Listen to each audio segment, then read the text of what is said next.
పాలక్ దోశ చేయాలనుకున్నప్పుడు ఫస్ట్ ఇలా పాలకూరను ఒక నీళ్ళలో వేసి స్టవ్ మీద పెట్టేసి కాసేపు వదిలేసేయండి. ఒక 2 నిమిషాలు, ఎక్కువసేపు అవసరం లేదు. అది కొంచెం మెత్తబడేంత వరకు మనకు దోశ పిండి రెడీగా పెట్టేసుకోండి. ఇది కొంచెం మెత్తబడేంత వరకు వదిలేసేద్దాం. అంటే కలర్ చేంజ్ అయ్యి కొంచెం సాఫ్ట్గా అవ్వాలి. ఈ దోశ హెల్త్కి చాలా మంచిది.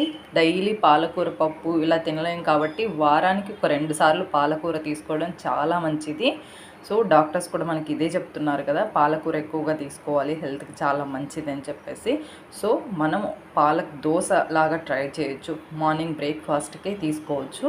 ఒకసారి పప్పులాగా యూజ్ చేయొచ్చు, ఒకసారి పచ్చడి కూడా చేసుకోవచ్చు ఈ పాలకూరతో. నెక్స్ట్ అది కూడా చూద్దాం. ఫస్ట్ ఇప్పుడు దోశకైతే మనం ఎలా బ్యాటర్ ప్రిపేర్ చేసుకోవాలి అనేది చూద్దాం.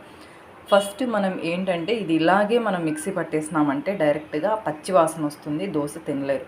సో ఇలా వేసుకోవడం ఉత్తమం. ఇలా ఉడికిన తర్వాత ఆఫ్ చేసేద్దాం. ఒక 5 మినిట్స్ అయింది. సో ఆకంతా మంచిగా మెత్తబడిపోయింది. ఇప్పుడు దీన్ని మనం జార్లోకి వేసుకుందాం, మిక్సీ జార్లోకి. ఇలాగే మొత్తం వేసుకొని చల్లారేంత వరకు మనం మిక్సీ పట్టకూడదు. చల్లారిన తర్వాత మనం మిక్సీ పట్టాలి. ఉప్పు ఇందులో ఏం వేయట్లేదు నేను. జస్ట్ ఇది చల్లారిన తర్వాత మిక్సీ పట్టుకుంటాను అంతే. మిక్సీ పట్టిన తర్వాత ఇలా పేస్ట్ లాగా అవుతుంది కదా, ఈ పేస్ట్ని మొత్తం మనం దోశ పిండిలో వేసుకోవాలి.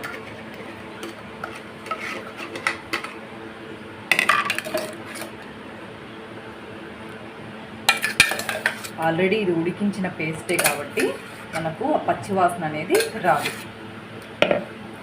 మొత్తం పిండిలోకి కలిపేసుకోవాలి, పూర్తిగా కలిసే వరకు కలుపుకోవాలి. అలాగే ఇందులో ఇప్పుడు సోడా పొడి,